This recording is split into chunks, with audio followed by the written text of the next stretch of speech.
ہم جب رشتہ کرنے لگتے ہیں تو لڑکے والے کو خود کہتے ہیں کہ میں نے کار بھی دینی ہے، لڑکے کی والدہ کو ہم لوگ بالیاں بھی ڈالیں گے۔ یہ سارے جھوٹ کی بنیادیں خود قائم کرتے ہیں۔ کسی کے گھر سے لا کے جب ہم صوفے سجاتے ہیں تو ہم جھوٹ بول رہے ہوتے ہیں۔ جب کسی کے برتن لا کے اپنے گھر میں استعمال کر رہے ہوتے ہیں تو ہم دوسروں کو وہ دکھا رہے ہوتے ہیں جو ہم ہیں نہیں۔ جھوٹ اتنی تیزی سے پھیلا ہے کہ اب کوئی جھوٹ کے معاشرے میں سچ کا پرچار کرنے نکلتا ہے تو لوگ اس پر بھی اعتبار ذرا تھوڑا کرتے ہیں۔ اس قدر زیادہ عام ہو گیا۔ اللہ تعالیٰ اب سب کو مدینے کی زیارت نصیب کرے۔ یار آمین تو کہہ دے۔ اللہ مدینے لے جائے، حضور کی جالیوں پہ، ریاض الجنہ میں نبی پاک کی جالیوں پہ جو کلمہ لکھا ہے وہ پتہ کیا لکھا ہے؟ لا الہ الا اللہ المالک الحق المبین محمد الرسول اللہ صادق الوعد الامین۔ یہ کلمہ لکھا ہے آج بھی حضور کی جالیوں پر کہ محمد اللہ کے رسول ہیں جو اپنی بات کے سچے ہیں اور اپنے وعدوں کے پکے ہیں، جو صادق اور امین ہے، کھری بات، سچی بات، دیانتداری کی بات، دو ٹوک۔ حضور سچ بولتے تھے، سچ کا درس دیتے تھے اور سچ کی حفاظت فرماتے تھے۔ آخری جملے پہ غور کریں، سچ کی، بول کے بتائیے۔ ہمارے ہاں ویسے ہی کوئی کرامت کسی ہاں سے چھو کے گزر جائے نا، ویسے ہی تو پیر صاحب اپنے کھاتے میں ڈال لیتے ہیں۔ بہت سارے لوگوں نے غوث پاک کی کرامتیں چھپا کے اپنے کھاتے میں ڈال لی، شوق ہی بڑا ہے، حالانکہ کرامت کوئی کمال تو نہیں، صوفیات اس کو کمال ہی شمار نہیں کرتے، لیکن ایسے ہی کو گزر جائے نا کہیں سے چھو کے تو لوگ اپنے کھاتے میں ڈال لیتے ہیں، کمپنی کی مشہوری کے لیے اسے پیش کرتے ہیں۔ جڑے محرم راز حقیقت دے وہ تے راز حقیقت کھول دے نہیں، اے جنہ ویکھیا نہیں او کرن گلاں، جنہ ویکھ لے آؤ تے بول دے ہی نہیں۔ حضور سچ کی حفاظت کرتے تھے، سچ کی۔ جو روایت آپ کو سنانے لگا ہوں، محدثین جب اس کو نقل کرتے ہیں تو واہ واہ کہہ کے نقل کرتے ہیں، واہ واہ کہہ۔ ایسے بھی ہوتا ہے۔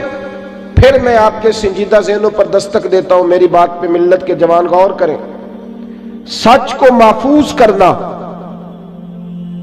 صحیح مسلم میں روایت ہے، اللہ کے محبوب علیہ السلام کے سب سے چھوٹے صاحبزادے جناب ابراہیم علیہ السلام کا وصال ہو گیا۔ جس دن شہزادے کا وصال ہوا اسی دن سورج گرہن ہو گیا۔ حضرت انس بن مالک کہتے ہیں کہ وہ شہزادے جب حضور کے بچھڑے تو میں نے حضور کی آنکھوں میں خود آنسو دیکھے، اور میں نے عرض کی حضور آپ تو صبر کی تلقین کرتے ہیں، تو محبوب نے فرمایا دل پہ زخم لگا ہے تو آنکھوں میں آنسو آ گئے ہیں، ورنہ میرے دل اور زبان پہ وہی ہے جس میں میرا رب راضی ہے۔ اتنی تکلیف ہے حضور کو۔ آپ کو پتہ ہے باپ کا جنازہ پڑھنا آسان ہوتا ہے، بیٹے کا جنازہ اٹھانا بڑا مشکل کام ہے، کمر جھک جاتی ہے آدمی۔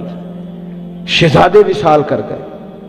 وہ دن کتنا مشکل دن ہوگا جب محبوب کریم علیہ السلام نے اپنے شہزادے کو اپنے دست مبارک سے دفن کیا، سورج گرہن ہو گیا۔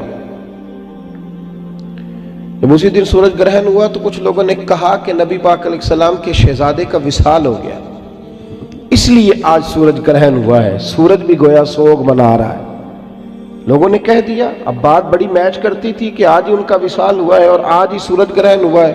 میرے رسول سچ کی حفاظت کرنے والے نبی کریم نے صحابہ کو، دل ٹوٹا ہوا ہے، یہ ٹائم نہیں خطبے دینے کا، یہ وقت نہیں کوئی خاص جلسہ منعقد کرنے کا، پر حضور نے صحابہ سے فرمایا مسجد میں جمع ہو جاؤ۔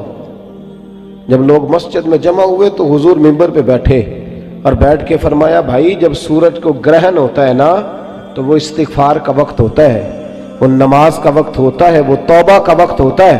اور محبوب فرمانے لگے یہ سورج گرہن کا کسی کے انتقال سے کوئی تعلق نہیں، کوئی تعلق نہیں، میرے بیٹے کے وصال سے اس کا کوئی تعلق نہیں۔ فرمایا سچ بولا کرو اور سچ کی بات ہی آگے پہنچایا کرو۔ حضور نے خود حفاظت فرمائی اس بات کی کہ کوئی آدمی کوئی ایسی، ہاں تو بھئی حد ہو گئی ہے، تو حد ہو گئی۔ وہ جب کچھ لوگ مرید کرانے کے لیے بعض لوگوں کو لاتے ہیں تو میں محسوس کرتا ہوں کہ بہت ساری جگہوں پہ لوگ بہت سارے مشائخ کی کرامات بیان کر کے لاتے ہیں، کہتے ہیں جی وہ میں گیا تھا تو بارے نیارے ہی ہو گئے، تو بھی چل۔ اب وہ بارے نیارے کے چکر میں ہوتا ہے، اس لیے پورے 8 دنوں کے بعد پھر اس کی عقیدت ساری ڈاواں ڈول ہو چکی ہوتی، پھر وہ کبھی ادھر نکلتا ہے کبھی ادھر نکلتا ہے۔ تو نے تو کہا تھا کہ تیری دکان پہ راشی ختم نہیں ہوگا، تو حال برا ہو گیا. تو کیوں ہم ان چیزوں کا سہارا لیتے ہیں جن میں اعتماد کمزور ہو؟ کھری بات، سچی بات، دو ٹوک بات. میرے رسول کریم علیہ الصلوۃ والسلام کے سامنے صحابہ کھڑے ہیں، جامع ترمذی میں موجود ہے. عرض کی یا رسول اللہ، مومن بزدل بھی ہوتا ہے؟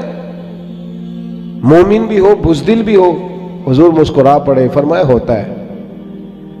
عرض کی یا رسول اللہ، مومن کنجوس بھی ہوتا ہے؟ مومن بھی ہو کنجوس بھی ہو؟ تو حضور نے فرمایا ہوتا ہے. عرض کی یا رسول اللہ، مومن جھوٹا بھی ہوتا ہے؟ فرماتے حضور کی آنکھوں میں روشنی کا رنگ بدل گیا اور کریم محبوب فرمانے لگے مومن سارا کچھ ہو سکتا ہے پر میرا مومن جھوٹا نہیں ہو سکتا. مومن ہو اور جھوٹ بولے، مومن ہو اور غلط بات کرے، مومن ہو اور وہ خلاف واقعہ بول جائے. مومن کبھی جھوٹا، بولیے مومن جھوٹا، ادھر دیکھیں میری طرف، مومن جھوٹا یہ حضور نے فرمایا ہے. اور یہاں حال یہ ہے کہ صرف لوگوں کو، یاروں کو ہنسانے کے لیے لوگ جھوٹ بول رہے ہیں، جھوٹی کہانیاں بنا رہے ہیں، جھوٹی گپیں، جھوٹے واقعات، داستان سرائی. خدا را سچ بولیں، سچی بات کریں. عارف رومی فرمایا کرتے تھے جھوٹ بول کر جیتنے سے بہتر ہے تو سچ بول کے ہار جا. لوگوں کو تھوڑی دیر تکلیف ہوگی تیرے سچ کی، لیکن پھر تیرا رشتہ تو قائم رہے گا، تیرا اعتماد تو قائم رہے گا. اخلاق حسنہ کا پہلا جو سچ بولنا، کھری بات کرنا، دیانتدار رہنا. کبھی بھی کسی مقام پہ بھی کچھ بھی ہو جائے آپ صاف ستھری بات کریں، دو ٹوک بات کریں. صحیح ستہ میں روایت موجود ہے، حضور صلی اللہ علیہ وسلم جب بدر کے لیے تشریف لے کر کے گئے تو 2 جرنیل قسم کے صحابہ، گھوڑ سوار، تیر انداز، پیچھے رہ گئے. ان کو بعد میں پتا چلا کہ وہاں تو یہ تو گئے تھے نا ایک قافلے کے لیے، لیکن وہاں جنگ کا ماحول بن گیا. تو بعد میں خبر آئی کہ وہاں تو پوزیشن جنگ کی بن گئی. اب یہ دونوں صحابہ دوڑے حضور کے ساتھ جہاد کرنے کے لیے. جب یہ وہاں پہنچے تو پہلی ملاقات ابو جہل سے ہوئی. اس نے گھیر لیا، اس کے سپاہیوں نے سمجھ لیجئے گرفتار کر لیا. کہنے لگے کہاں جا رہے ہیں؟ تو انہوں نے کہا حضور کی زیارت کے لیے جا رہے ہیں. جنگی تدبیر بھی ہوتی ہے نا. آپ اگر اپنی تیاریاں کر رہے ہیں، فوج مشقیں کر رہی ہیں، تو ہم دشمن کو تھوڑا بتائیں گے کہ تمہارے لیے کر رہے ہیں. جنگی تدبیر ہے. کہا جی زیارت کے لیے جا رہے ہیں. ابو جہل کہنے لگا وعدہ کرو، میں تمہیں جانتا ہوں تم بڑے زبردست گھوڑ سوار ہو، وعدہ کرو حضور کے ساتھ شامل ہو کے ہمارے مقابلے میں تو نہیں نکلو گے؟ یہ دونوں کہنے لگے ہم وعدہ کرتے ہیں، ہم جنگ نہیں کریں گے، زیارت کریں گے.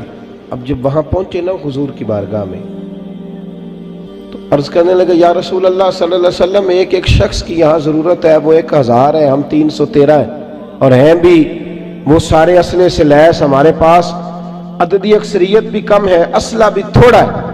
یا رسول اللہ صلی اللہ علیہ وسلم، جب ہم آ رہے تھے تو ابو جہل ملا تھا رستے میں، اس نے ہمیں روک لیا، روک کر کے کہنے لگا کہ تم جنگ لڑنے جا رہے ہو. تو حضور ہم نے کہا نہیں، ہم تو زیارت کے لیے جا رہے ہیں، ملاقات کے لیے جا رہے ہیں. اور حضور یہ تو جنگی تدبیر تھی، جب میں بات کرتا ہوں تو اپنے لفظوں میں کرتا ہوں نا، اور جب آپ بات کرتے ہیں تو اپنے لفظوں میں.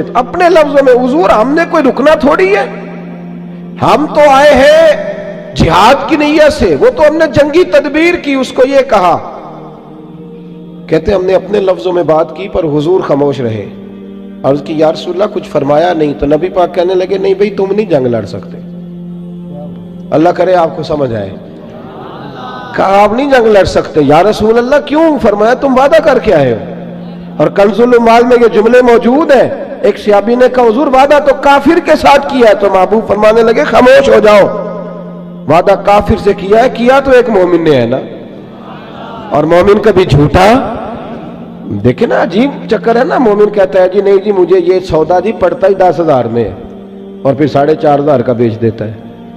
بھئی آپ کل تو کچھ اور کہہ رہے تھے، آج آپ کچھ اور کہہ رہے ہیں. مومن ہو جھوٹ بولے، غلط بات کرے، دروغ کوئی سے مظاہرہ کرے. اور اس قدر زیادہ اب تو لوگوں نے جھوٹ بولنے کا طریقہ سیکھا ہے، نام بدلا ہے. کہتے ہیں جی میں نے بہانہ کر دیا تھا. اور بھئی تو صاف کہہ میں نے جھوٹ بولا تھا، تو صاف بات کر. جھوٹ سکھایا جاتا ہے، ٹریننگ ہوتی ہے. صبح جب سیل مینوں کو ٹرین کیا جاتا ہے تو مالک بتاتا ہے تم نے آنے والے کو شیشے میں کیسے اتارنا ہے. یاد رکھو میرے رسول کریم علیہ السلام کے جملے حقیقتوں کے قریب حضور نے فرمایا میں یہ نہیں کہتا کہ تم جھوٹ بول کے مال بیچو گے تو تمہارا مال نہیں بکے گا، یہ نہیں کہتا. فرمایا جھوٹ بول کے مال بیچو گے تو مال تو بک جائے گا. توجہ کریں میری بات پہ کیا عرض کر رہا ہوں. حضور فرمانے لگے جھوٹ بول کے بیچو گے بک جائے گا مال، مال بکے گا اور اس میں برکت نہیں رہے گی. اس میں برکت بھائی اب